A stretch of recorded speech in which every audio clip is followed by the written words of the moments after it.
Yeah. So now the Imbue Network, the future of crowdfunding on Polkadot, Yes. right? Yes. That's what you're working on. That's what we're working on. That is awesome. So can you tell me about that? And Yeah, I of course. it's also a DAO, right? I mean, you guys that's how you're funding and crowdfund. It's awesome. Please, yeah. Yeah. So to give you to explain Imbue, you really have to explain how I got here. I think my biggest frustration over the past 18 months building on Web3 has been the lack of accountability.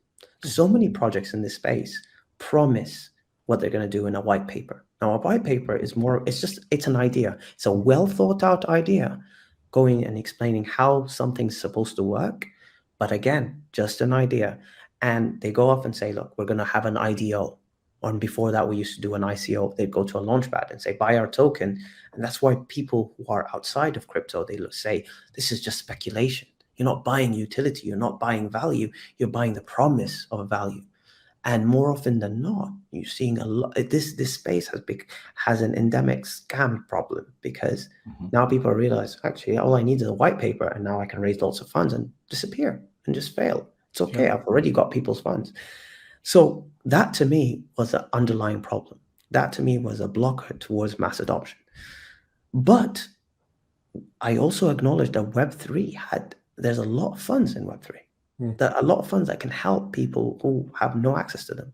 And what attracted me to Web3 was the fact that it's one of the greatest equalizers that we have in the entirety of human civilization. Now, it doesn't matter where you're from. It doesn't matter where you are. You can be involved. You can contribute to this economy. You can actually take value from it. And that's what brought me to Web3, the lottery. And it's a lottery. The lottery of where you're born determines your chances of success. So someone who's based in America or Western Europe has very different opportunities to someone who is in Africa or Latin America or Southeast Asia. That's just a fact. That's where we are. We are just acknowledge, not right or wrong, we're just acknowledging the reality of the situation. What Web3 allows them to do is now they can get involved. So all that is just an intro on what Imbue is. It's utilizing the existing funds that are in Web3 to help people and move us towards mass adoption. The most important thing about us, we're just decentralized Kickstarter, but the important aspect of us is the governance. So now you, Ray, you could be asking for $100,000 for any project. Doesn't have to be Web3 related. You're opening up a shop, right? You want to sell shoes or shirts. It doesn't matter. You're like, look, I want X amount of funds, and in return, I'm going to give you Y. So it could be like anyone who contributes to me gets 20% of sales, and I'm going to give you an NFT to prove that you funded me. But you define how you're going to spend those funds. You define your business plan. You can be like, I want 10% immediately to set up a website, and then I'll do one milestone. And then my second milestone could be like hiring a team, and I want 40%. My third milestone could be launching the website, launching the product, actually allowing people to buy stuff, and I want 50%.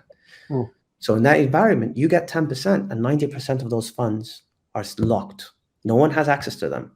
And then you do your work, you set up your website, you do whatever you promised you're going to do. Then you submit your milestones.